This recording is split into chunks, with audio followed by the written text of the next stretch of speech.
ناظرین، قیامت کے بعد کی دنیا میں جنت ایک ایسی جگہ ہے جہاں نیک لوگ ہمیشہ کے لیے رہیں گے۔ جنت میں نہ صرف دنیاوی زندگی کی خوشیاں ملیں گی بلکہ ایسی نعمتیں بھی ہوں گی جن کا دنیا میں تصور تک نہیں کیا جا سکتا۔ جیسے کہ پہلے بھی ذکر ہوا کہ حضور نبی کریم صلی اللہ علیہ وسلم نے فرمایا، جنت میں ایسی چیزیں ہوں گی جو نہ کسی آنکھ نے دیکھی ہوں گی، نہ کسی کان نے سنی ہوں گی، اور نہ کسی دل نے ان کا تصور کیا ہوگا۔ صحیح مسلم میں، یعنی جنت میں ایسی چیزیں اور خوشیاں ہوں گی جو اس دنیا کی کسی بھی نعمت سے کہیں بڑھ کر ہوں گی۔ وہاں نہ کوئی غم ہوگا، نہ دکھ، نہ پریشانی اور نہ موت۔ انسان ہمیشہ اللہ کی رضا اور نعمتوں میں خوش رہے گا۔ لیکن یہ دنیا دو حصوں میں تقسیم ہوگی، ایک حصہ جنت ہوگا اور دوسرا جہنم۔ جہنم وہ خوفناک جگہ ہوگی جہاں ان لوگوں کو رکھا جائے گا جنہوں نے اپنی زندگی اللہ کی نافرمانی میں گزاری۔ قرآن پاک میں جہنم کی ہولناکیوں کو بیان کرتے ہوئے اللہ تعالیٰ فرماتا ہے، بے شک جنہوں نے کفر کیا ان کے لیے جہنم کا عذاب ہے۔ ناظرین، یاد رکھیں، جہنم کا عذاب انتہا درجے کا ہوگا۔ ایک روایت میں حضور نبی کریم صلی اللہ علیہ وسلم نے فرمایا کہ جہنم میں سب سے ہلکی سزا یہ ہوگی کہ ایک شخص کے پاؤں کے نیچے دو انگارے رکھے جائیں گے جن سے اس کا دماغ کھولنے لگے گا۔ صحیح مسلم میں۔ اب خود ہی سوچیں کہ جہنم کی سب سے ہلکی سزا ہوگی اور اس سے زیادہ شدید سزائیں بھی ہوں گی جو انسان کے لیے ناقابل برداشت ہوں گی۔ جہنم میں بھوک اور پیاس کا عذاب بھی ہوگا اور وہاں ہمیشہ کی سزا دی جائے گی۔ ناظرین، یاد رکھیں، قیامت کے بعد ایک فیصلہ کن دن ہوگا جسے یوم الحساب کہا جاتا ہے۔ اس دن ہر شخص کے اعمال کا حساب لیا جائے گا اور کوئی بھی عمل چھوٹا یا بڑا اللہ کی نظروں سے اوجھل نہیں ہوگا۔ پہلے بھی ذکر ہو چکا ہے کہ جس شخص کے نیک اعمال کا پلڑا بھاری ہوگا وہ خوشحال زندگی میں ہوگا، اور جس کے اعمال کا پلڑا ہلکا ہوگا وہ ہاویہ میں جائے گا۔ ناظرین، یاد رہے کہ ہاویہ سے مراد جہنم کی گہرائی ہے۔ اس دن ہر انسان کا اعمال نامہ سامنے لایا جائے گا اور اس کے مطابق اس کا فیصلہ کیا جائے گا۔ اگر نیک اعمال کا پلڑا بھاری ہوا تو جنت کا انعام ملے گا، اور اگر برے اعمال کا پلڑا بھاری ہوا تو جہنم میں ہمیشہ کے لیے سزا دی جائے گی۔ یاد رکھے، جنت اور جہنم کی دنیا موجودہ دنیا سے بہت مختلف ہوگی۔ یہاں کی زمین اور آسمان ختم ہو جائیں گے اور ایک نئی زمین اور نیا آسمان بنائے جائیں گے۔ قرآن پاک میں اس بارے میں واضح اشارہ موجود ہے۔ روایت بتاتی ہیں کہ اس نئی دنیا میں موت ختم ہو جائے گی۔ جنت میں زندگی ہمیشہ کے لیے ہوگی، اس میں نہ کوئی غم ہوگا، نہ کوئی بیماری اور نہ کوئی تکلیف۔ وہاں ہر لمحہ خوشی ہوگی، اللہ تعالیٰ کی رضا اور رحمت ہوگی۔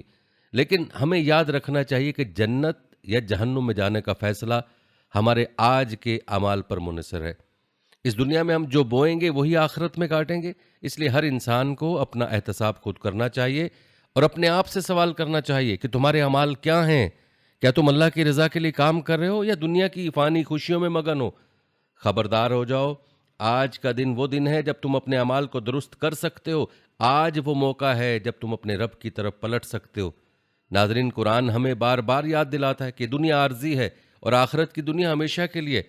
قرآن پاک کی سورہ العنکبوت میں اللہ تعالیٰ فرماتا ہے، یہ دنیاوی زندگی ایک دھوکہ ہے اور آخرت کی زندگی اصل زندگی ہے۔ لیکن افسوس کہ ہم اصل زندگی کو بھلائے ہوئے، ہماری زندگی غفلت میں گزر رہی ہے۔ یاد رکھیں، آخرت کی زندگی یعنی قیامت کے بعد کی نئی دنیا وہ دنیا جو ہمیشہ کے لیے ہوگی۔ وہاں کا انعام بھی ہمیشہ کا ہوگا اور سزا بھی دائمی۔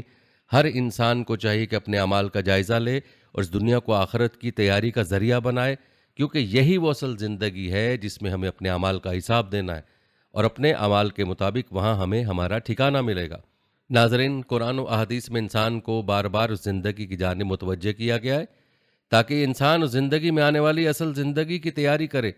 قرآن پاک کی 8 آیات پر مشتمل سورۃ تکاثر کا اگر مطالعہ کیا جائے اور سورت پر غور کیا جائے تو اس سورت کی تعلیمات یہ ہیں کہ ہر شخص کو چاہیے کہ وہ دنیاوی زندگی اور اس کے وقتی آرام کو اپنا منزل مقصود نہ سمجھے، کیونکہ اس دنیاوی فانی زندگی کے بعد ایک ایسی زندگی شروع ہونے والی ہے جہاں کبھی موت واقع نہیں ہوگی، جہاں کی راحت اور سکون کے بعد کبھی کوئی تکلیف نہیں ہوگی۔ ناظرین، قرآن و حدیث کی روشنی میں ہر مسلمان کا ایمان و عقیدہ ہے کہ ایک دن ایسا ضرور آئے گا جب دنیا کا سارا نظام ہی درہم برہم ہو جائے گا، آسمان پھٹ جائے گا، سورج لپیٹ دیا جائے گا، ستارے ٹوٹ ٹوٹ کر گر پڑیں گے، اور حضرت آدم علیہ السلام سے لے کر دنیا میں آنے والے تمام انس و جن کو اللہ کے دربار میں ایسی حالت میں حاضر کیا جائے گا کہ ہر نفس کو صرف اور صرف اپنی ذات کی فکر ہوگی کہ اس کا نام اعمال کس ہاتھ میں دیا جائے گا۔ اس کے بعد انہیں دنیاوی زندگی کے اعمال کی جزا یا سزا دی جائے گی۔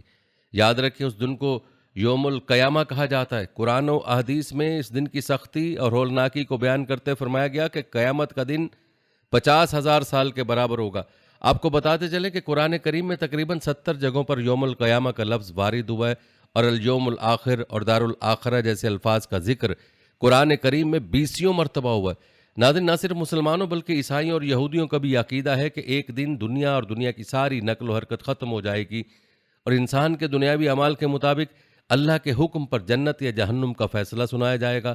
دیگر قومیں بھی کسی نہ کسی شکل میں قیامت کے دن کو تسلیم کرتی ہیں، اور عقل کا تقاضا بھی یہی ہے کہ اس پوری کائنات کے وجود کا کوئی اہم مقصد ضرور ہونا چاہیے، اور اشرف المخلوقات کو اپنے کیے ہوئے اعمال کی جزا یا سزا ضرور ملنی چاہیے۔ ناظرین، جہاں تک یہ سوال ہے کہ قیامت کب واقع ہوگی، تو یاد رکھیں اس سوال کا جواب صرف اللہ تعالیٰ ہی جانتا ہے۔ البتہ قیامت تک آنے والے تمام انس و جن کے نبی ہمارے آقا حضرت محمد صلی اللہ علیہ وآلہ وسلم نے ایک مرتبہ شہادت اور درمیان والی انگلی کو ملا کر ارشاد فرمایا کہ جس طرح یہ دونوں انگلیاں ایک دوسرے سے ملی ہوئی ہیں، بس سمجھیں کہ میں بھی قیامت کے ساتھ اس طرح بھیجا گیا ہوں۔ صحیح مسلم میں، یعنی حضور اکرم صلی اللہ علیہ وسلم و قیامت کے درمیان کا وقت دنیا کے وجود سے لے کر حضور اکرم صلی اللہ علیہ وآلہ وسلم کے بعثت تک گزرے ہوئے زمانے کے مقابلے میں بہت کم ہے، اور حضور نبی کریم صلی اللہ علیہ وسلم کے بعد قیامت تک کوئی نبی نہیں آئے گا، نیز اس امت کے افراد کی عمریں بہت کم ہیں، لہٰذا ہمیں ہر وقت اس عظیم دن کی تیاری کرنی چاہیے۔ ناظرین، یہ بات تو یقینی ہے کہ قیامت کے واقع ہونے کی تاریخ کا علم تو اللہ کے پاس ہے۔ ہاں، جس شخص کی موت واقع ہو گئی اس کے لیے ایک طرح سے قیامت واقع ہو جاتی ہے، کیونکہ قرآن و حدیث کی روشنی میں ہمارا یہ ایمان و عقیدہ ہے کہ انسان کی جزا یا سزا قیامت تک مؤخر نہیں کی جاتی، بلکہ موت کے بعد سے ہی دنیا میں کیے گئے اعمال کی جزا یا سزا شروع ہو جاتی ہے۔ قرآن و حدیث کی روشنی میں پوری امت مسلمہ کا اتفاق ہے کہ قبر جنت کے باغیچوں میں سے ایک باغیچہ بنتی ہے یا جہنم کے گڑھوں میں سے ایک گڑھا۔ جہاں تک سوال ہے کہ کیا قبر میں عذاب ہوتا ہے، تو یاد رکھیں قرآن کریم میں متعدد جگہوں پر عذاب قبر کا ذکر آیا۔ اس حوالے سے 2 آیات پیش کی جاتی ہیں۔ سورہ غافر میں ارشاد ہوتا ہے، فرعون کے لوگوں کو بدترین عذاب نے آ گھیرا، آگ ہے جس کے سامنے انہیں صبح و شام پیش کیا جاتا ہے، اور جس دن قیامت آ جائے گی اس دن حکم ہوگا کہ فرعون کے لوگوں کو سخت ترین عذاب میں داخل کر دو۔ ناظرین، آپ کو بتاتے چلیں انسان کے مرنے کے بعد اور قیامت سے پہلے انسان کی روح جس عالم میں رہتی اسے عالم برزخ کہا جاتا ہے۔ اس آیت میں بتایا گیا کہ فرعون اور اس کے ساتھیوں کو عالم برزخ میں جہنم کے سامنے پیش کیا جاتا ہے تاکہ انہیں پتہ چلے کہ ان کا ٹھکانہ یہ ہے۔ اسی طرح سورہ توبہ میں فرمان الہی ہے، ان کو ہم 2 مرتبہ سزا دیں گے، پھر انہیں زبردست عذاب کی طرف دھکیل دیا جائے گا۔ ناظرین، اس آیت میں وضاحت کے ساتھ موجود ہے کہ زبردست عذاب یعنی جہنم سے قبل بھی انہیں سزا دی جائے گی، اور یہ اشارہ ہے عذاب قبر یا برزخ کے عذاب کی جانب۔ آپ کو بتاتے چلیں کہ قبر کے عذاب کے متعلق حضور اکرم صلی اللہ علیہ وسلم کے سینکڑوں فرامین احادیث کی کتابوں میں موجود ہیں۔ چند احادیث یہاں پیش کی جاتی ہیں۔ صحیح مسلم کی روایت ہے کہ حضور اکرم صلی اللہ علیہ وسلم کے جب 2 قبروں پر سے گزر ہوا تو آپ صلی اللہ علیہ وسلم نے ارشاد فرمایا، ان دونوں قبر والوں کو عذاب ہو رہا ہے، اور کسی بڑے گناہ کی وجہ سے عذاب نہیں ہو رہا۔ ایک تو ان میں سے چغل خوری کرتا تھا، اور دوسرا پیشاب سے بچنے میں احتیاط نہیں کرتا تھا۔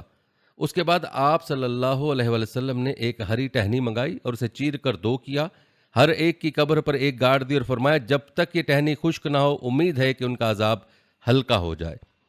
اسی طرح ایک اور روایت میں حضور اکرم صلی اللہ علیہ وسلم نے فرمایا، اگر یہ خیال نہ ہوتا کہ تم دفن کرنا چھوڑ دو گے تو میں اللہ سے دعا کرتا کہ تمہیں قبر کا وہ عذاب سنا دے جو میں سن رہا ہوں۔ اس کے بعد حضور اکرم صلی اللہ علیہ وسلم نے صحابہ کرام کی طرف متوجہ ہو کر فرمایا، قبر کے عذاب سے اللہ کی پناہ مانگو۔ اسی طرح ایک اور روایت میں فرمان رسول صلی اللہ علیہ وسلم ہے، جب آدمی مر جاتا ہے تو صبح و شام اسے اس کا ٹھکانہ دکھایا جاتا ہے، اگر اہل جنت سے ہوتا ہے تو جنت، اور اگر اہل جہنم سے ہوتا ہے تو بھڑکتی ہوئی آگ اسے دکھائی جاتی ہے، اور کہا جاتا ہے کہ یہ وہ تیرا ٹھکانہ ہے جہاں قیامت کے دن تجھے اٹھا کر پہنچا دیا جائے گا۔ ناظرین، ان روایت سے واضح ہوتا ہے کہ انسان کی سزا اور جزا کا معاملہ قبر ہی سے شروع ہو جاتا ہے۔ اس کے علاوہ نبی اکرم صلی اللہ علیہ وسلم کے ارشادات کی روشنی میں امت مسلمہ کا یہ بھی اتفاق ہے کہ قبر میں ہر شخص سے 3 سوال کیے جاتے ہیں۔ نمبر 1، تمہارا رب کون ہے؟ نمبر 2، تمہارا مذہب کیا ہے؟ اور نمبر 3، یہ شخص کون ہے جو تمہارے درمیان رسول بنا کر بھیجے گئے؟ تینوں سوال کے صحیح جواب دینے پر کامیابی کا فیصلہ ہو جاتا ہے، اور قیامت تک کے لیے جنت کی کھڑکی کھول دی جاتی ہے۔ سوالات کے جواب نہ دینے پر اسے عذاب دیا جاتا ہے اور جہنم کی کھڑکی کھول دی جاتی ہے۔ ناظرین، اہل علم کے نزدیک قبر کا عذاب اصل میں روح کو ہوتا ہے، سوالات بھی حقیقت میں روح سے ہی ہوتے ہیں، اس لیے اگر کسی شخص کو دفن نہ کیا جائے تب بھی تینوں سوالات ہوتے ہیں۔ البتہ بعض احادیث سے معلوم ہوتا ہے کہ روح کے ساتھ بدن کو بھی عذاب ہوتا ہے۔ بے شمار دنیاوی چیزیں نہ سمجھنے کے باوجود ہم انہیں تسلیم کرتے ہیں۔ اسی طرح عالم برزخ میں عذاب اور آرام پر ہمیں مکمل ایمان لانا چاہیے، خواہ اس کی کیفیت ہمیں معلوم نہ ہو۔ جس طرح عالم برزخ کی زندگی اور اس میں عذاب یا انتہائی آرام و سکون پر ہمارا ایمان ہے، اسی طرح ہمارا یہ ایمان ہے کہ اللہ تعالیٰ نے نیک بندوں کے لیے اپنا مہمان خانہ جنت تیار کر رکھا ہے، جہاں آرام و آرائش کا ایسا سامان اللہ تعالیٰ نے مہیا کر رکھا ہے کہ وہ کوئی بشر اسے سوچ بھی نہیں سکتا۔ دوسری طرف کافر اور گناہگاروں کے لیے بھڑکتی ہوئی آگ کی شکل میں جہنم ہے، جہاں پیپ اور بہتا ہوا خون غذا کے طور پر پیش کیا جائے گا۔ ہمیں چاہیے کہ ہم ہر وقت یہ دعا کریں کہ اللہ تعالیٰ ہمیں جہنم سے نجات عطا فرمائے اور ہمارے لیے بغیر حساب و کتاب کے جنت الفردوس کا فیصلہ فرمائے، آمین۔ ناظرین، ایک روایت میں اللہ کے رسول صلی اللہ علیہ وسلم نے ارشاد فرمایا، دانش مند ہے وہ شخص جو اپنے نفس کو قابو میں رکھے اور موت کے بعد کی زندگی کے لیے تیاری کرتا رہے، اور نادان ہے وہ شخص جو نفسانی خواہشات کی پیروی میں لگا رہے اور اللہ تعالیٰ سے لمبی لمبی آرزویں باندھتا رہے۔ ناظرین، اس حدیث میں اللہ کے رسول صلی اللہ علیہ وسلم نے دانش مند اور نادان میں فرق واضح فرما دیا کہ حقیقی دانش مند انسان وہ ہے جو دنیا میں لوگوں کے درمیان رہتے ہوئے اپنی ضروریات زندگی کو پورا کرتے ہوئے نفس کو قابو میں رکھے، گناہوں سے باز رہے، ہر قسم کی نافرمانی سے بچتا رہے، اللہ تعالیٰ کی ناراضی سے ڈرتا رہے اور اپنی موت اور آخرت کی جواب دہی کو ہر وقت یاد رکھے۔ لیکن افسوس کہ آج ہم لوگ موت کو اور آخرت کی آنے والی زندگی کو بھلائے ہوئے، قیامت کے بعد کی دنیا جو ہمیشہ کی دنیا ہے، جو جنت اور جہنم کی صورت میں ہوگی، وہی اصل زندگی ہوگی جس کی تیاری ہمیں دنیا کی زندگی میں کرنی ہوگی۔ یاد رکھیں، قیامت کے بعد کی دنیا میں تیسرا کوئی ٹھکانہ نہیں ہوگا، صرف دو ٹھکانے ہوں گے، ایک جنت اور دوسرا جہنم۔ ہماری زندگی کا ہر لمحہ یا تو جہنم کے قریب کر رہا ہے یا جنت کے قریب کر رہا ہے۔ اگر ہمارے اعمال اللہ تعالیٰ کے رضا والے ہیں تو ہم جنت کے قریب ہو رہے ہیں، اور اگر ہمارے اعمال اللہ تعالیٰ کی ناراضگی والے ہیں تو ہم جہنم کے قریب ہو رہے ہیں۔ ضرورت اس بات کی ہے کہ ہر مسلمان ہر لمحے، ہر دن اپنا محاسبہ کرتا رہے اور موت کو آنے والی زندگی سے غفلت نہ برتے، اور ہر روز اپنے آپ سے یہ سوال کرے کہ اس نے دن میں کتنے ایسے کام کیے ہیں جو اللہ کی رضا والے، اور کتنے کام ایسے کیے ہیں جو اللہ کی ناراضگی والے۔ اللہ تعالیٰ سے دعا ہے کہ اللہ تعالیٰ ہمیں موت سے پہلے موت کی تیاری کرنے اور قیامت کے بعد کی دنیا کی تیاری کرنے کی توفیق عطا فرمائے، آمین۔ ناظرین، آپ کو مرنے سے پہلے موت کی تیاری کے حوالے سے حضرت بہلول رحمۃ اللہ علیہ کا ایک نصیحت آموز واقعہ سناتے ہیں، غور سے ملاحظہ کیجیے گا۔ ناظرین، تاریخ اسلام میں حضرت بہلول مجذوب رحمۃ اللہ علیہ کے نام سے ایک بزرگ گزرے ہیں جو مجذوب قسم کے بزرگ تھے۔ بادشاہ ہارون رشید کا زمانہ تھا۔ ہارون رشید ان مجذوب سے ہنسی مذاق کرتا رہتا تھا، اگرچہ مجذوب تھے لیکن بڑی حکیمانہ باتیں کیا کرتے رہے۔ ہارون رشید نے اپنے دربانوں سے کہہ دیا تھا کہ جب یہ مجذوب میرے پاس ملاقات کے لیے آنا چاہیں تو ان کو آنے دیا جائے، ان کو روکا نہ جائے۔ چنانچہ جب ان کا دل چاہتا دربار میں پہنچ جاتے۔ ایک دن یہ دربار میں آئے تو اس وقت ہارون رشید کے ہاتھ میں ایک چھڑی تھی۔ ہارون رشید نے اس مجذوب کو چھیڑتے ہوئے کہا، بہلول صاحب، آپ سے میری گزارش ہے۔ بہلول نے پوچھا، کیا ہے؟ ہارون رشید نے کہا کہ میں آپ کو یہ چھڑی بطور امانت کے دیتا ہوں، اور دنیا کے اندر آپ کو اپنے سے زیادہ کوئی بے وقوف آدمی ملے تو اس کو یہ چھڑی میری طرف سے ہدیے میں دے دینا۔ بہلول نے کہا، بہت اچھا۔ یہ کہہ کر چھڑی رکھ لی۔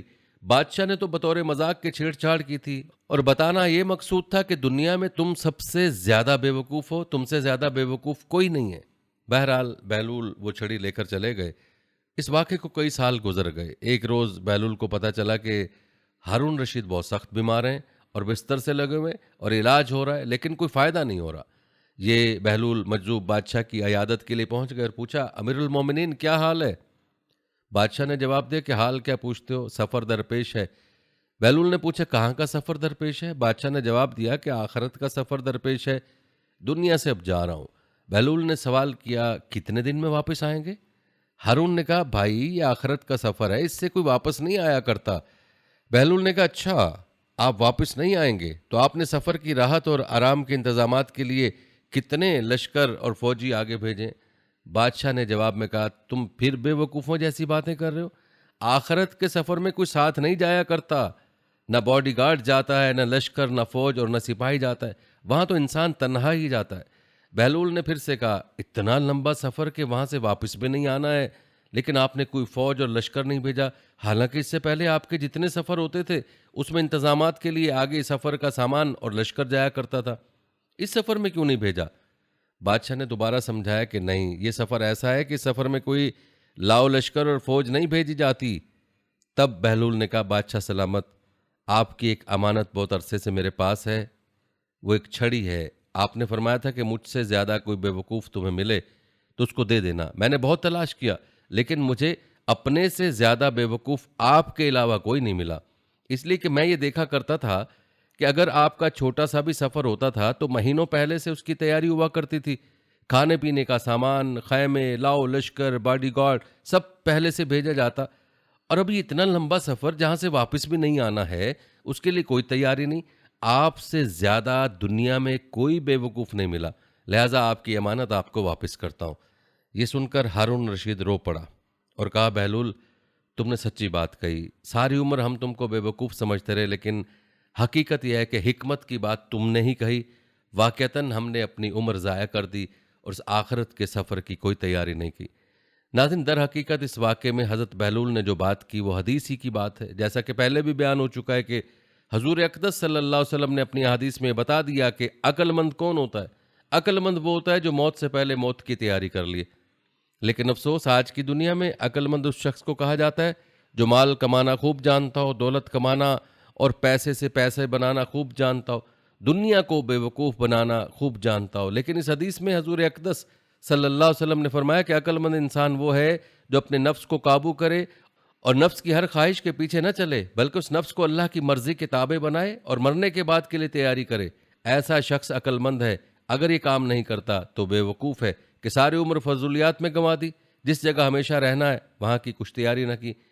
ناظرین، اگر غور کریں تو ہم سب بے وقوف ہیں۔ یہ بات ہم میں سے ہر شخص پر صادق آ رہی ہے، اس لیے کہ ہم میں سے ہر شخص کو دنیا میں رہنے کے لیے ہر وقت یہ فکر سوار رہتی ہے کہ مکان کہاں بناؤں، کس طرح کا بناؤں، اس میں کیا کیا راحت و آرام کی اشیاء جمع کروں۔ اگر دنیا میں کہیں سفر پر جاتے ہیں تو کئی دن پہلے سے بکنگ کراتے ہیں کہ کہیں ایسا نہ ہو کہ بعد میں سیٹ نہ ملے۔ کئی دن پہلے سے اس سفر کی تیاری شروع ہو جاتی ہے، جس جگہ پہنچنا ہے وہاں پر پہلے سے اطلاع دے دی جاتی ہے، ہوٹل کی بکنگ کرائی جاتی ہے، پہلے سے سب کام کیے جاتے ہیں۔ اگرچہ سفر صرف 2 یا 3 دن کا ہو، لیکن جس جگہ ہمیشہ ہمیشہ رہنا ہے، جہاں کی زندگی کی کوئی انتہا نہیں ہے، اس کے لیے فکر نہیں ہے کہ وہاں کا مکان کیسے بناؤں، وہاں کے لیے کس طرح کی تیاری کروں۔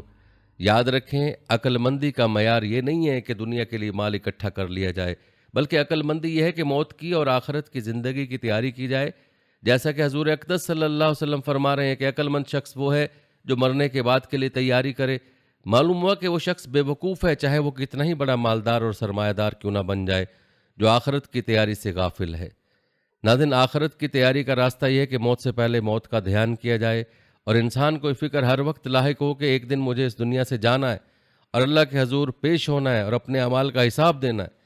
ناظرین، یہ تھی ہماری آج کی ویڈیو۔ کمنٹ سیکشن میں اپنی رائے کا اظہار ضرور کریں اور بتائیں کہ آپ اگلی ویڈیو کون سے اسلامک ٹاپک پر دیکھنا چاہتے ہیں۔